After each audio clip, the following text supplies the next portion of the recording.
Assalamu alaikum. Okay, so I have to share my experience with FPSC computer lecturer test. मैंने MS software engineering की हुई है और अगस्त में जो एडवर्टीज़मेंट आई थी FPSC लेक्चरर की, उसमें मैंने for the first time apply किया था.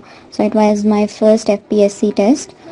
प्रिपेयर करने के लिए जो उन्होंने सिलेबस दिया था उसी में से प्रिपेयर करने की कोशिश की थी चीज़ें. उसमें जो प्रोफेशनल वाला था इंग्लिश का था और अपना कंप्यूटर का जो पार्ट था वो. लेकिन टेस्ट जो है वो कुछ उस तरह से ख़ास हुआ नहीं. टेस्ट को देख के लगा कि बहुत ही कंफ्यूजिंग टेस्ट है. लाइक एक क्वेश्चन अगर मशरिक़ से आया हुआ है तो एक मगरिब से आया हुआ है. कुछ समझ में नहीं आ रही थी. बहुत सारी चीज़ें ऐसा लगा कि उसमें इंक्लूडेड नहीं थी लेकिन उन्होंने दी हुई थी. इंग्लिश का जो टेस्ट था उसमें ज़्यादातर सेंटेंस टाइप आई हुई थी कि सेंटेंस टाइप जो हैं वो क्या क्या हैं. सिनोनिम्स एंटोनिम्स भी इतने ज़्यादा नहीं थे. और इवन पंक्चुएशन का भी एक क्वेश्चन आया हुआ था कि पंक्चुएशन जो है वो कौन सी करेक्ट है और कौन सी नहीं. लेकिन उसको देखकर ऐसा नहीं लगा कि जो सिलेबस था उसमें से चीज़ें थी. कुछ अजीब सा ही मिक्सचर इंग्लिश का बना हुआ था. उसके अलावा कंप्यूटर साइंस का जो था उसमें कोडिंग से रिलेटेड काफ़ी क्वेश्चंस थे. लूप्स के बारे में क्वेश्चन थे. इसके अलावा एरेज के बारे में क्वेश्चन थे. और जो आपके थ्योरेटिकल पोर्शन के क्वेश्चन थे उसमें वो उन्होंने ज़्यादातर क्वेश्चन उन्हें पोर्ट के दिए हुए थे कि HTTP के लिए कौन सी पोर्ट यूज़ होती है, लेज़र प्रिंटर के लिए कौन सी पोर्ट जो है वो ज़्यादा फास्टेस्ट होती है.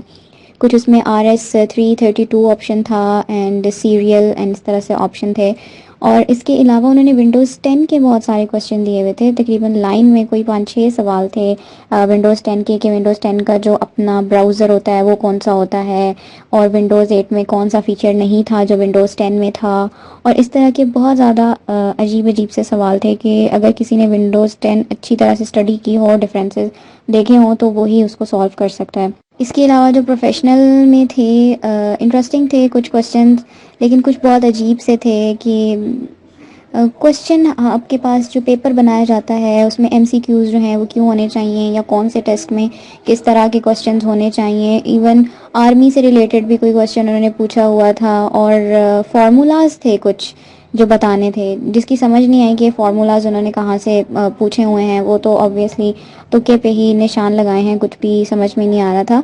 लेकिन जो चीज़ें हम रीड करके गए थे या जो हम मटेरियल हमारे पास था या जो हमने ट्रेनिंग ली हुई थी, actually I haven't done BEd and M8 तो मेरे पास ऑब्वियसली उस तरह से नॉलेज नहीं थी. अगर किसी ने किया होगा तो शायद वो कर ले, लेकिन नहीं, वो कुछ अजीब से ही थे. बहुत प्रोफेशनल वाला भी बहुत कंफ्यूजिंग था और इंग्लिश वाला भी. और जो कंप्यूटर वाला था वो तो शायद मैं अगर ये कहूँ कि हार्डवेयर से रिलेटेड ज़्यादा आया था तो वो ज़्यादा ठीक रहेगा. हार्डवेयर से रिलेटेड था या फिर विंडोज़ के हवाले से था. तो जो टेक्निकल चीज़ें थी जो एक कंप्यूटर साइंटिस्ट या सॉफ्टवेयर इंजीनियरिंग वाला पढ़ता है उस तरह की तो कोई भी चीज़ नहीं थी. तो तैयारी जो है ऑब्वियसली आपको करनी पड़ती है, बाकी आपकी लक पे डिपेंड करता है. ओवरऑल इफ़ आई से तो the test was very haphazard और मुझे बिल्कुल भी पसंद नहीं आया. बहुत अजीब अजीब तरह की चीज़ें दी हुई थी. मेरे जो मार्क्स थे वो अंडर 60 हैं, नॉट 60+, इट्स अंडर 60. तो आई वुड से कि दैट वाज नॉट गुड. इसमें काफ़ी सारे जो हैं वो तुक्के लगे हैं. और ठीक है जो प्रैक्टिकल चीज़ें थी या आपकी कॉन्सेप्चुअल चीज़ें थी वो हमें आती हैं, लेकिन प्रोफेशनल और इंग्लिश वाला पोर्शन तो बिल्कुल पसंद नहीं आया. और कंप्यूटर साइंस वाला जो पोर्शन था दैट वाज ओके.